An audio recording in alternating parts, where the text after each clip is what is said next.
Hello dear friends, এই গাছটি আমার ছাদ বাগানে একটি তোতাপুরি আম গাছটি অনেক বড় হয়েছে এবং গত বছর এই গাছটিতে ফল ধরেছিল।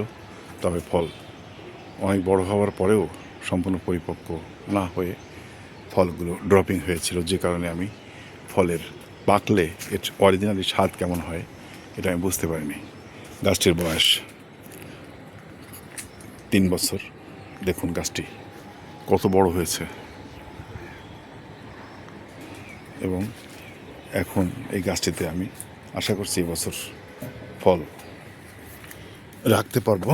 এবং এখন নভেম্বর মাসের 4 তারিখ, তারপরেও আমি নানাবিধ কারণে সার দিতে পারিনি, তবে কিছু সার এখন দিতে হবে।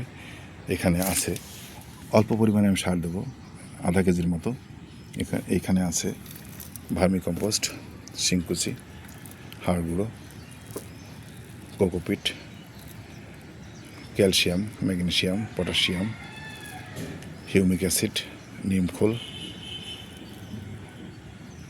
মিউরেট অফ পটাশ এবং মিশ্র সার অল্প পরিমাণে, খুব সামান্য আধা চামচ করে সারগুলোর সঙ্গে মিশ্রণ করা হয়েছে। এই সার দিলে গাছের কচি পাতা বা ডাল এখন ছাড়বে না, কিন্তু গাছটি অনেক শক্তপোক্তভাবে বেড়ে উঠবে এবং আগামী জানুয়ারির শেষে অথবা ফেব্রুয়ারিতে যে ফুল আসবে সে ফুলগুলো থেকে ফল ধারণ ক্ষমতা বেড়ে যাবে বলে মনে করছি। তাই আপনাদের আমি এটা দেখিয়ে দিচ্ছি।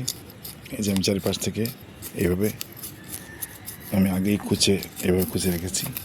দেখুন কিছু শিকড় কিন্তু কাটা গিয়েছে, এতে চিন্তিত হওয়ার কিছু নাই। এই শিকড় আপনার এই সার পাওয়ার পরে আবার এরা খুব দ্রুত আবার নতুন শিকড় হবে এবং সেই শিকড় দিয়ে খাবার তারা আরও দ্রুত গ্রহণ করতে পারবে। এই শিকড়গুলো অনেকটা কম্প্যাক্ট হয়ে গিয়েছে। এগুলো দেখুন পুরনো শিকড়, এগুলো ড্রামের চারিপাশে এগুলো জটলা পাকিয়ে গিয়েছে। এখন বছরে একবার অন্তত এই শিকড়গুলো এই অগ্রভাগ থেকে কেটে না দিলে আপনার যে মূল যে শিকড় দিয়ে খাবারটা খায়, যাকে ফিডার রুট বলা হয়, এই ফিডার রুটগুলো এইখানে ড্রামের চারিপাশে জটলা পাকিয়ে দেয় এবং তাতে অনেক সময় ফল পর্যন্ত আসে না। ফুল আসলেও ফল ধরে না, ফল থাকে না। এই জন্য আপনার কিছু শিকড় কাটলে চিন্তিত হওয়ার কিছু নেই। এখন আমি চারপাশে মাটিগুলো সরিয়ে খাবারটা দিয়ে দেবো।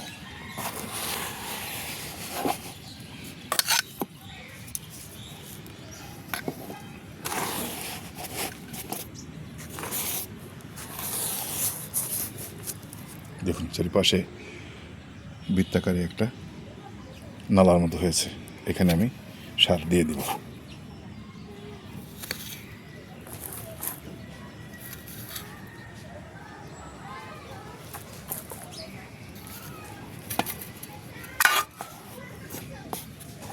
সারগুলো ছড়িয়ে দিই।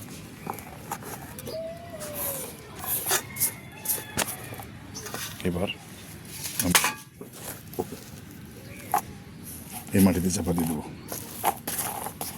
তাহলে সারটা মাটি চাপা থেকে কম্পোস্ট আরও পচে গাছের গ্রহণ উপযোগী হবে এবং কোকোপিট দেওয়া থাকাতে এই মাটি চাপা দিয়ে দেওয়াতে কোকোপিটগুলো আর ভেসে উপরে উঠতে পারবে না। কিছু সার এই পাশে দেওয়া হয়নি, সারগুলো দিতে হবে। সার রেডি করাই আছে, এখান থেকে আমি দিয়ে দিচ্ছি।